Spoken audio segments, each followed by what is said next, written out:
Have you ever looked up at the night sky, truly looked, away from the glare of city lights? Have you felt that profound, quiet sense of wonder? A feeling of connection to the vast, silent cosmos, a sense of belonging to something immeasurably grand. We see beauty in the pinpricks of light, we find patterns in the constellations, and we feel a sense of peace in its majestic stillness. I want you to hold on to that feeling, cherish it, because we're about to peel back that beautiful velvet curtain of reality.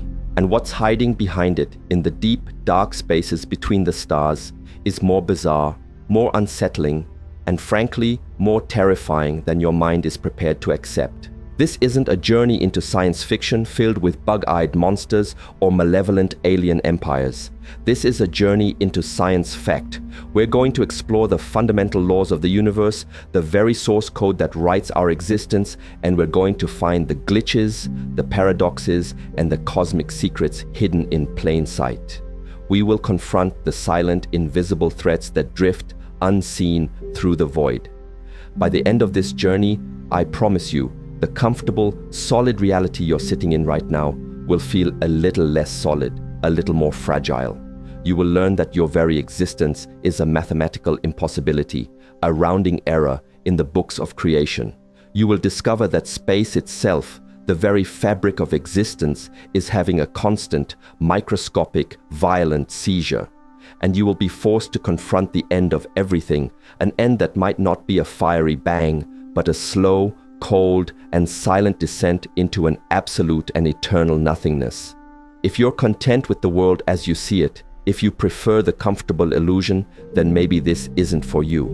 But if you're brave enough to confront the unsettling truths of our universe, if you feel you're ready to know what lurks in the abyss, well, you are not going to want to miss a single chilling second of this. According to the deepest, most fundamental rules of physics, you should not exist. This isn't a philosophical statement. It's a cold, hard, scientific paradox that keeps cosmologists awake at night. You shouldn't be here. Neither should I, nor the device you're watching this on, nor the planet beneath your feet, nor the sun that gives us life. When the universe erupted into being some 13.8 billion years ago with the Big Bang, it wasn't just a burst of matter. It was a searing, chaotic, unimaginably dense inferno of pure energy. And from that energy, the laws of physics as we understand them demand that creation must be perfectly symmetrical. For every single particle of matter forged in that primordial fire, every proton, every electron, an identical twin particle of antimatter should have been created. Matter is the familiar stuff, the building blocks of our world. Antimatter is its perfect mirror image, its doppelganger, identical in every way except for one crucial detail: it has the opposite electrical charge. Now this is where the cosmic horror story begins. When a particle of matter comes into contact with its antimatter twin, they don't just bump into each other. They don't just cancel out like a positive and negative number. They annihilate, instantly, violently, and completely. They vanish in a flash of pure energy, turning back into the very thing from which they came. So, picture the scene in the first moments of the universe. An infinitely hot, dense soup where equal amounts of these mortal enemies are swirled together. They should have engaged in a war of mutual destruction on an unimaginable scale. Every particle should have found its antiparticle partner in a frenzied dance of annihilation, and the entire fledgling universe should have wiped itself out, leaving behind nothing but a thin, empty, and utterly lifeless void filled with some leftover energy and a few stray photons. There should be no galaxies, there should be no stars, there should be no planets, and there most certainly should be no life. And yet, here we are. We exist. The universe isn't empty, it's bursting with stuff. So the great, haunting question that sits at the heart of our existence is, where did all the antimatter go?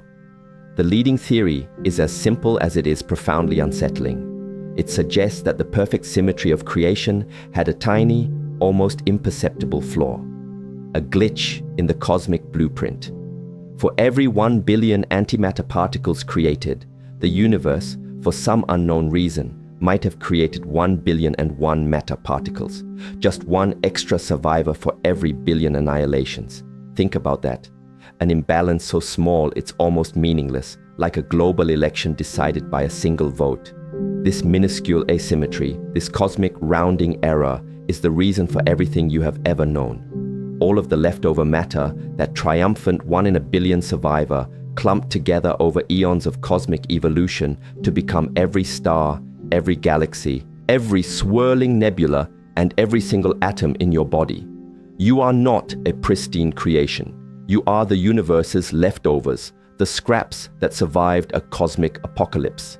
Scientists at places like CERN are smashing particles together at nearly the speed of light in the Large Hadron Collider, desperately trying to find a crack in the laws of physics that explains this life-giving imbalance. They scan the heavens with instruments like the Alpha Magnetic Spectrometer on the International Space Station, looking for a hidden galaxy made of antimatter. But so far, they've found nothing. Our very existence is a glitch in the program, an anomaly that allowed something to arise from what should have been an eternal silent nothing. And the most chilling part, nobody has any idea why. But our own impossible existence is just the first clue that the universe is far stranger than we assume. If we look back to the dawn of time, back to the very first light that ever traveled through space, we find other deep and disturbing anomalies that defy our neat explanations. Imagine finding a baby picture of the entire universe, a snapshot of the cosmos when it was a mere 380,000 years old, just as it cooled enough for light to travel freely. That picture exists. It's called the Cosmic Microwave Background, or CMB, and it's the faint ancient afterglow of the Big Bang, bathing the entire cosmos in its cool microwave light. When it was first discovered, it was just an annoying, persistent hiss in a radio antenna that wouldn't go away, but we soon realized it was the echo of creation itself, and for the most part, it is shockingly uniform. The temperature of this ancient light is almost exactly the same everywhere we look, which confirms our idea that the early universe was incredibly smooth. But there's a problem. In the middle of this otherwise pristine baby picture, there's a giant, inexplicable dark blue bruise, a cold patch so large and so deep that it simply shouldn't be there. This anomaly, officially known as the CMB cold spot, is a colossal aberration. While the normal temperature fluctuations in the CMB are measured in millionths of a degree, this spot is a staggering 70 to 140 millionths of a degree colder than the average.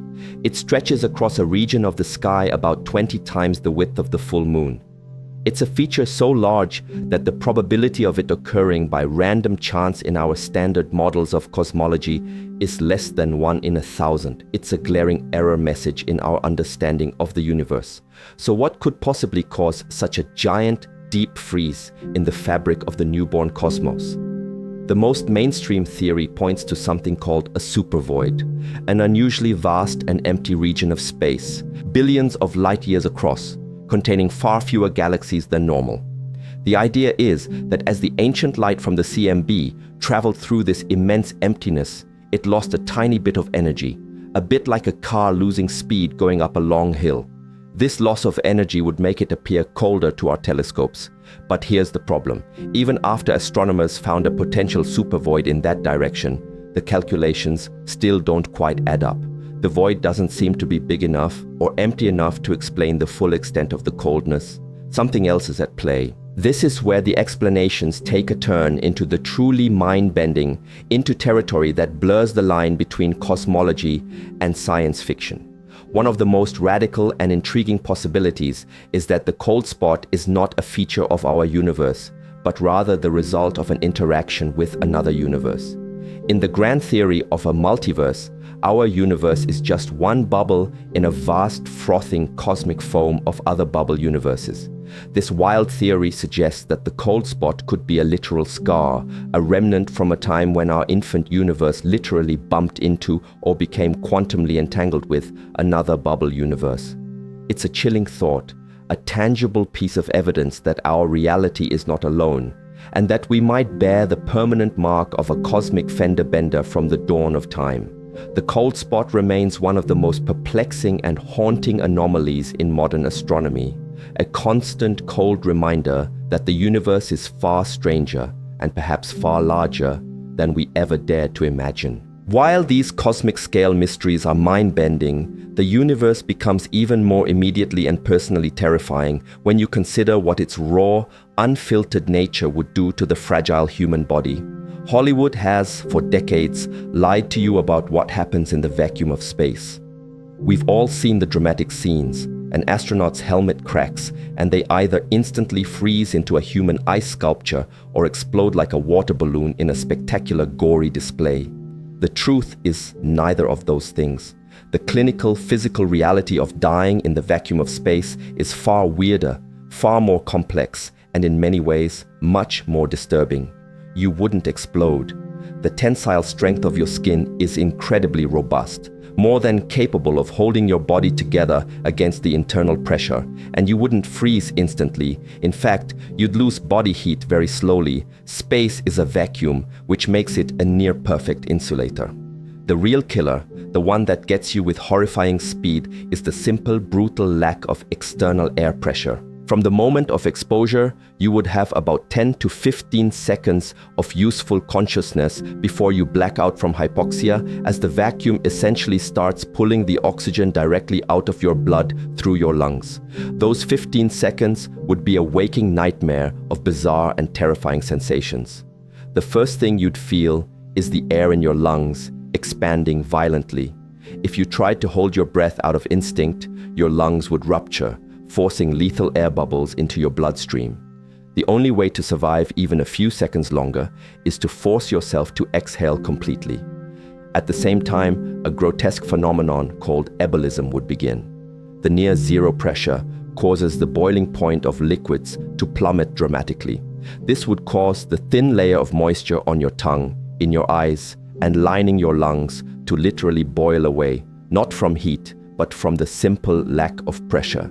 Astronaut Jim LeBlanc, who experienced this in a 1966 vacuum chamber accident, reported his last conscious memory as the bizarre sensation of the saliva on his tongue bubbling before he was rescued. Simultaneously, the nitrogen that is normally dissolved harmlessly in your bodily fluids would begin to come out of solution, forming gas bubbles throughout your tissues and bloodstream. This would cause your entire body to swell up, bloating to perhaps twice its normal size, distorting your features into a grotesque, swollen caricature of yourself. You wouldn't pop, but you would be unrecognizable. The tragic Soyuz 11 disaster in 1971, where 3 cosmonauts died when their capsule depressurized, confirmed that the ultimate cause of death is swift asphyxiation. If you were somehow rescued and repressurized within about 90 seconds, you could potentially survive with surprisingly few permanent injuries. But beyond that brief window, the lack of oxygen to the brain causes irreversible damage, followed by heart failure and death. There are no exploding heads or instant ice sculptures. There is only a swift, brutal, and utterly alien end, where the fundamental laws of physics dismantle your biology in ways we were never meant to experience. The brutal reality of the vacuum is horrifying enough, but the strangeness of space doesn't stop at the visible, macroscopic level. If we could somehow zoom in, way in, far beyond the scale of atoms and their nuclei, on a patch of what we call empty space, we would find something that would shatter our perception of reality. At the smallest possible scales, the very fabric of space-time is not the smooth, static backdrop we imagine. It is a chaotic, bubbling, roiling mess of pure pandemonium that physicists have aptly named quantum foam. It's as if reality itself is having a constant, violent, microscopic seizure. Think of the ocean as seen from a satellite. It appears perfectly smooth and calm, but get up close, right into the waves, and you see it's a maelstrom of crashing water, churning currents, and unpredictable froth. Space-time, at its most fundamental level, is like that. At this unimaginably small scale, known as the Planck length, our classical understanding of space and time breaks down entirely. They cease to be smooth and continuous, and instead become grainy and uncertain. In this chaotic foam, tiny bubbles of space-time spontaneously pop into existence from nothing, only to vanish again in a fraction of a second so small it makes a nanosecond look like an eternity.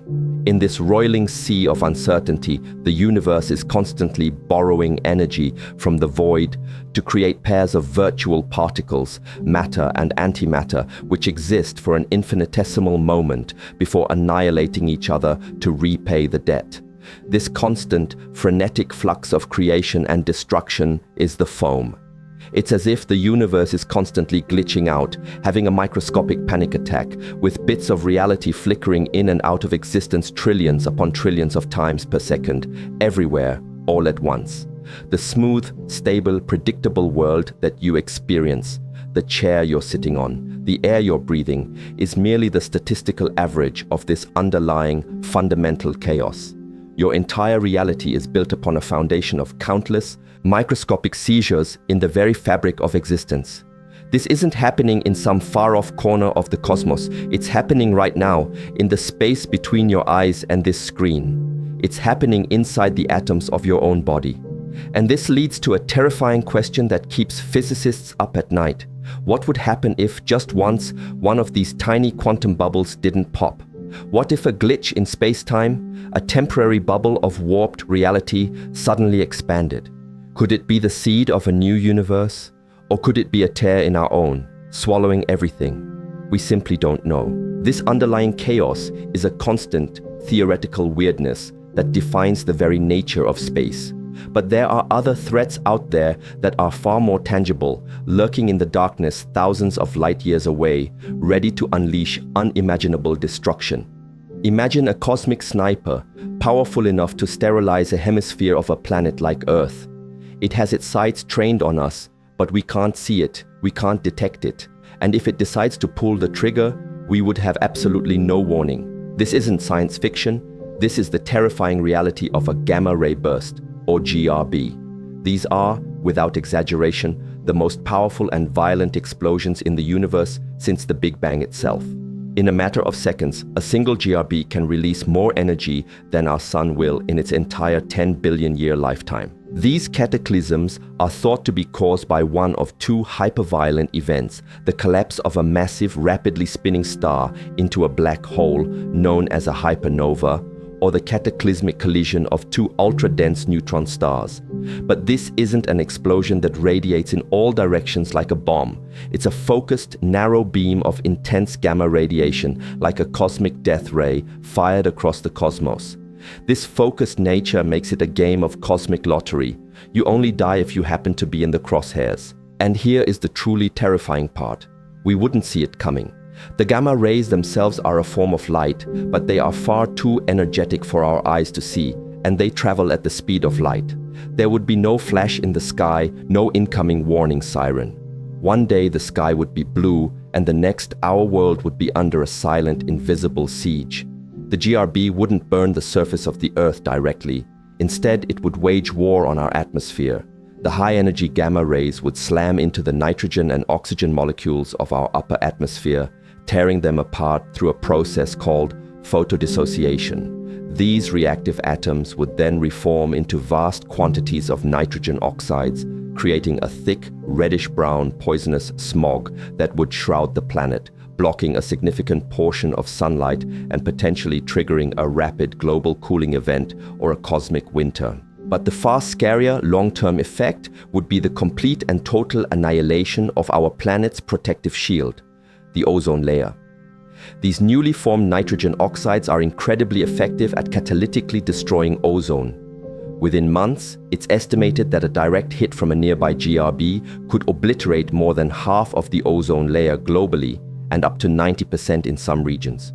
Without this shield, lethal ultraviolet radiation from our own sun would pour down and scorch the Earth's surface. It would damage the DNA of all living things, leading to widespread cancers, cataracts, and a complete collapse of the food chain as crucial microorganisms like ocean plankton, which produce much of our oxygen, are killed off. In fact, some scientists suspect that a GRB may have been the culprit behind the Ordovician-Silurian extinction event 450 million years ago, which wiped out 85% of all marine species.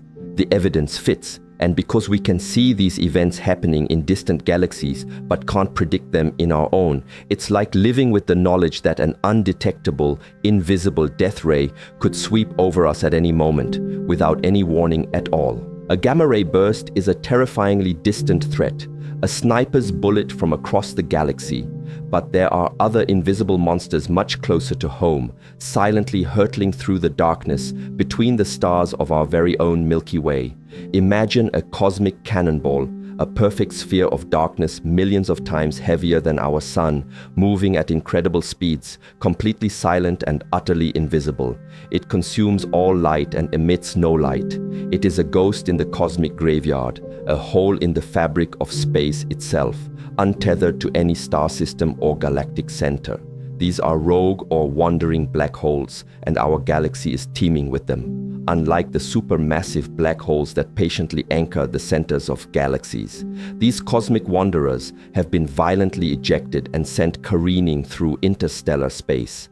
They are born from chaos, either from asymmetrical supernova explosions that give the newborn black hole a powerful kick, or from complex gravitational dances during galactic collisions that can eject a black hole like a stone from a slingshot. You can't see them. Searching for a black hole against the black backdrop of space is like trying to find a black cat in a coal cellar with all the lights off. So astronomers have to get clever, spotting these invisible monsters indirectly using a technique called gravitational microlensing. If a rogue black hole happens to pass almost directly between us and a distant star, its immense gravity acts like a lens, bending and magnifying the starlight. For a brief period, the background star will appear to brighten and then dim in a very specific way as the black hole passes by. Using this method, the Hubble Space Telescope has already found evidence of these wanderers. Based on these findings, astronomers now estimate there could be as many as 100 million of these rogue black holes silently roaming our Milky Way alone. So, what is the danger? If one of these invisible behemoths were to cruise through our solar system, it wouldn't necessarily need to get close to suck up the Earth.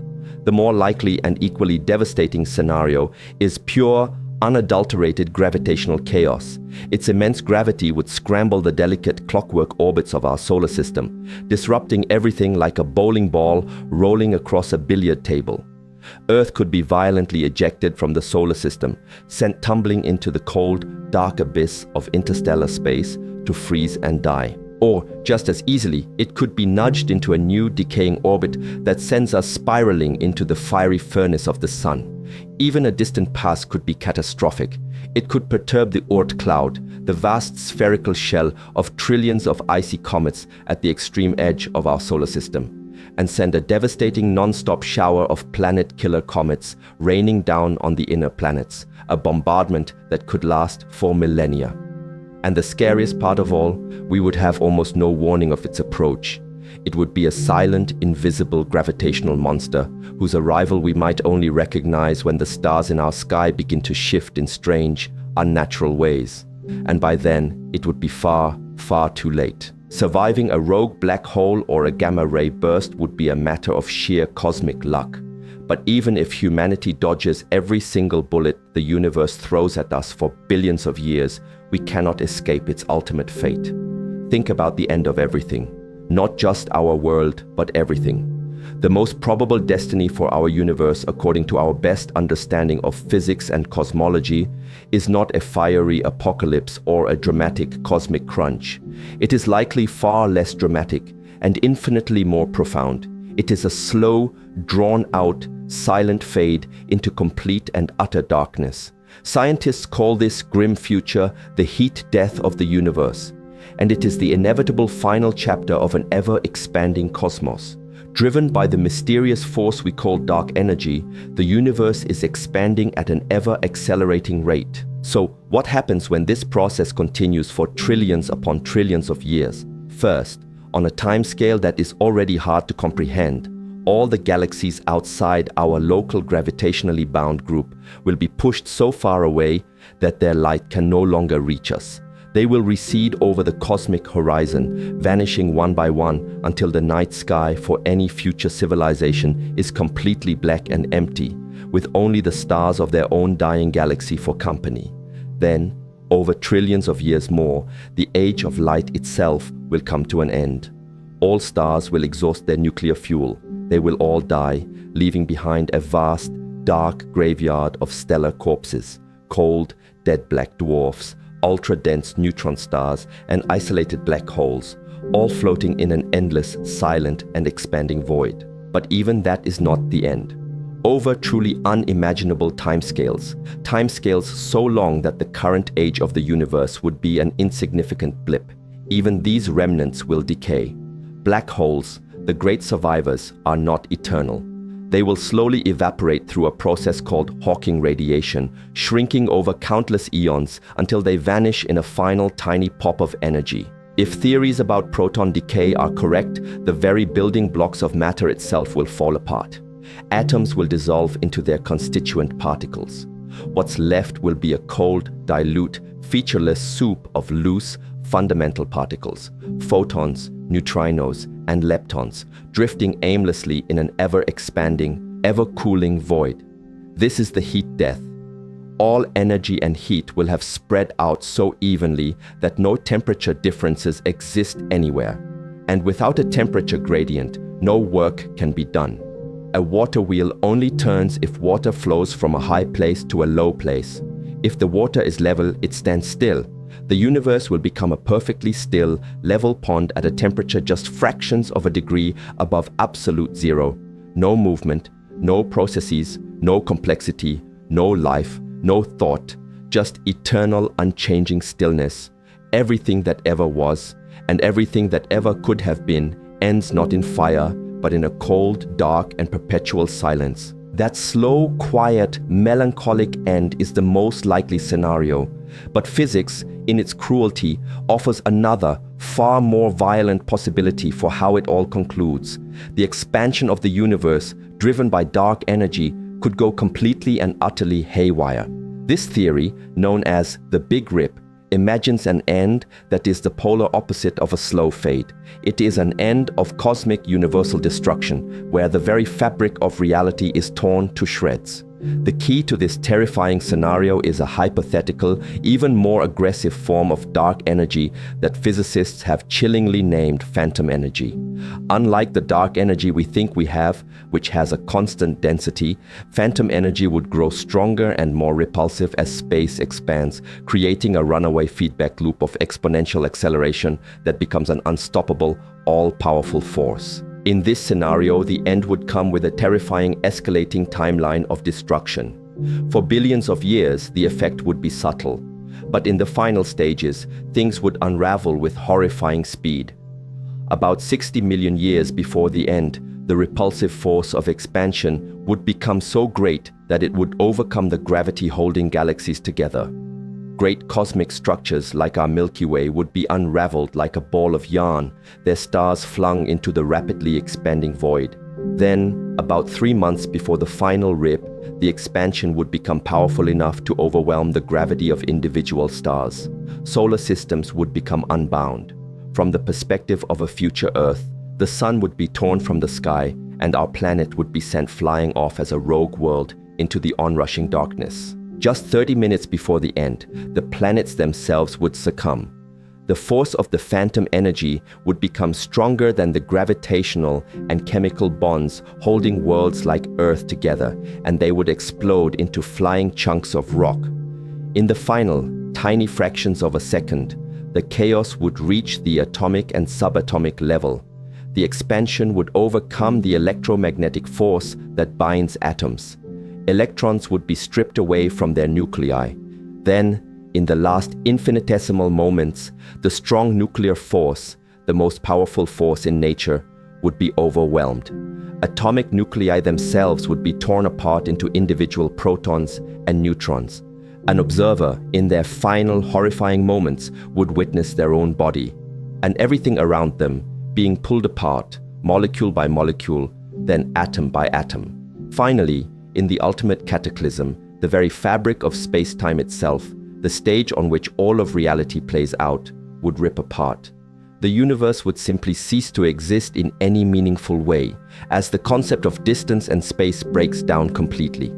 The idea that everything, down to your very atoms, could be violently shredded by the universe itself is one of the most profoundly disturbing thoughts in all of cosmology. Whether it's a slow fade into eternal stillness or a violent rip into cosmic oblivion, the end of the universe is a concept of ultimate, terrifying scale. But perhaps the most unsettling truth about space isn't in its grand finale, but in its constant, pervasive, and immediate nature. Think, once more, of every epic space battle you've ever seen in a movie. The thunderous roar of gigantic starships, the satisfying pew-pew of laser cannons, the ground-shaking boom of an exploding planet.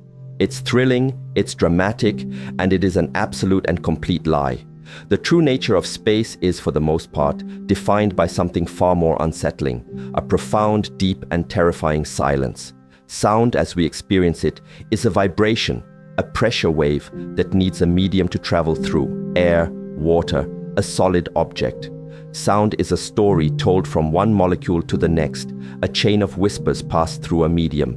In space, that medium is gone. The chain is broken. Space is an almost perfect vacuum. So if a star 10 times the size of our sun were to go supernova right next to you, and you somehow survived the blast of radiation and heat, the visual spectacle would be an unimaginable cataclysm of blinding light and cosmic fury. But the soundtrack to this apocalyptic event would be absolute zero. You would hear nothing. Not a whisper, not a hum. The most violent event you could possibly witness would play out in total, eerie, and unnatural silence. This fundamental lack of sound transforms the awe and majesty of space into something much more psychologically unnerving, something that preys on our primal need for connection. Imagine an astronaut on a spacewalk, their radio cuts out, a tether snaps and they begin to drift away from their ship, alone in the black. They could scream at the top of their lungs. They could shout until their throat is raw. They could bang their fists against their helmet in a desperate, primal rhythm. The vibrations would travel through the small pocket of air inside their suit, and they would hear their own desperate, muffled cries, a sound trapped with them in their tiny, fragile bubble. But beyond the thin shell of their helmet, that sound would die instantly, swallowed by the infinite, indifferent void. No one would hear them, not the crew on the ship just a few hundred meters away, not a potential rescuer. It's not just quiet, like a silent room on Earth where you can still hear your own heartbeat. It is a fundamental absence of the very possibility of sound. This profound silence serves only to amplify the terrifying scale and emptiness of space. It underscores your utter absolute isolation, making you feel like a tiny, fragile, and insignificant speck floating in an immeasurable and unfeeling ocean. In space, the universe hits the mute button on your entire existence. And that silence, the silence that is the backdrop to every rogue black hole, every distant gamma ray burst, and the final cold end of everything, is louder, more deafening, and more terrifying than any scream could ever be.